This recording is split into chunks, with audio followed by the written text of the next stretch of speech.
क्या आपने कभी सोचा है कि हम यूपीआई से पेमेंट ट्रांसफ़र करते हैं तो वो 1-2 सेकंड में ट्रांसफ़र हो जाती है, जबकि पहले हम ट्रांसफ़र करते थे तो हमें बैंक जाके ट्रांसफ़र करना था और जिसमें कि 1 से 2 दिन तक का टाइम भी लग जाता था।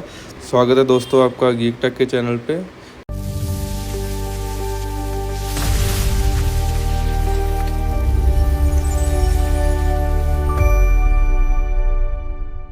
कि हमारा यूपीआई सातों दिन वर्किंग है, ये कैसे हो पाता है? तो पहले हम देखते हैं यूपीआई के पहले क्या था, हमारे पास नेफ्ट और आरटीजीएस था जिसके हम पैसे ट्रांसफ़र करते थे। तो उसमें दिक्कत क्या थी, एक तो वो स्लो था हमारा और उसमें हमें अकाउंट नंबर देना पड़ता था, आईएफएससी कोड देना पड़ता था। फिर एक बंदा उसको मैनुअली मैच करता था, जो बैंक में एम्प्लॉई होते हैं वो उसको मैनुअली मैच करते हैं, उसमें देखते हैं कि क्या ट्रांसफ़र कर सकते हैं, फिर वो ट्रांसफ़र होता था।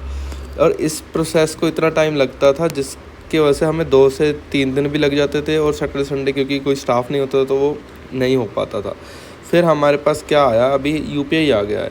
यूपीआई से हमारा क्या हुआ है कि जहाँ हम अकाउंट नंबर और आईएफएससी कोड देते थे एक बंदे को आइडेंटिफाई करके पैसे सेंड करने के लिए, वहाँ हमें भी एक सिर्फ यूपीआई आईडी देते हैं जो कि होती है यूर नेम एट बैंक।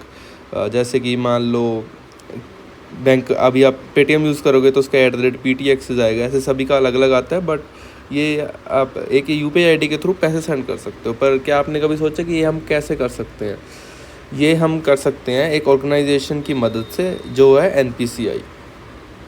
आपने ये यूपीआई पे साइन देखा भी होगा, आपकी आंखों के सामने आया होगा। ये है एनपीसीआई। ये हेल्प करता है बैंक के बीच में as a translator. For example हम समझते हैं, अगर मान लो एक बंदा है जिसको इंग्लिश आती है और एक बंदा है जिसको हिंदी आती है, मान लो इन दोनों ने कम्युनिकेट करना है, तो अगर हिंदी वाले को इंग्लिश नहीं आती और इंग्लिश वाले को हिंदी नहीं आती तो वो कम्युनिकेट कैसे करेंगे? तो वो एक ट्रांसलेटर को पूछेंगे। अभी ट्रांसलेटर क्या करेगा, वो इंग्लिश वाले को हिंदी में ट्रांसलेट करेगा और हिंदी की लैंग्वेज इंग्लिश में ट्रांसलेट करेगा ताकि दोनों को आपस में समझ आ जाए। ऐसे ही हमारा एनपीसीआई काम करता है। एनपीसीआई क्या काम करता है कि जैसे ही मान लो हमारे फ़ोन से, मान लो ये हमारा बैंक है यानी कि माई बैंक है, ये यूज़र का बैंक है जिसको हमने पैसे सेंड करने हैं।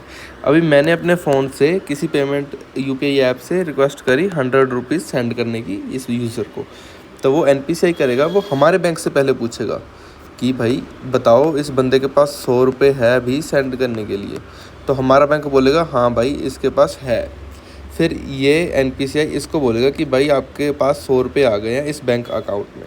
तो ऐसे फिर हमें नोटिफिकेशन आ जाती है कि आपके पैसे डेबिट हो गए हैं और दूसरे बंदे को मैसेज आ जाता है कि आपके पैसे क्रेडिट हो गए हैं।